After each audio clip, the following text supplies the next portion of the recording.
చేశారని పిల్లలు చెప్తూ ఉన్నారు. అలాగే ఎవరో ఒక అమ్మాయి మీద అలాగే ఒక అబ్బాయి మీద ఎలిగేషన్ వాళ్ళైతే వేస్తున్నారు, వీళ్ళే ఇదంతా చేశారు, ఆ పాప వల్ల ఇదంతా జరిగింది అని.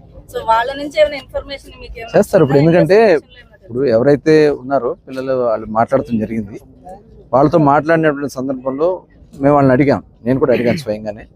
అడిగితే వాళ్ళు చెప్పింది ఏంటంటే, మాకు డే స్కాలర్స్ నుంచి కాల్స్ వచ్చినాయి, ఏమో మీరు ఏమైనా చూసారా, కెమెరాలు చూసారా లేకపోతే ఏంటని అడిగితే డే స్కాలర్స్ నుంచి కాల్స్ వచ్చినాయి అన్నారు. కొన్ని ఏమైనా వీడియోస్ ఏమైనా చూపించారంటే అవి కూడా ఉన్నాయి అంటున్నారండి అని అన్నారు. కాబట్టి వాళ్ళందరినీ కూడా టోటల్ దీన్ని మొత్తం అంతా కూడా ఇన్వెస్టిగేట్ చేయాల్సినటువంటి అవసరం ఉంది.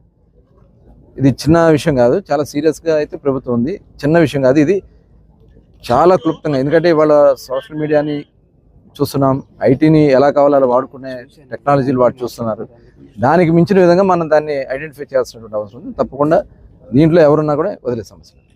హాస్టల్ వార్డెన్లే వాళ్ళు ఏమంటే ఈ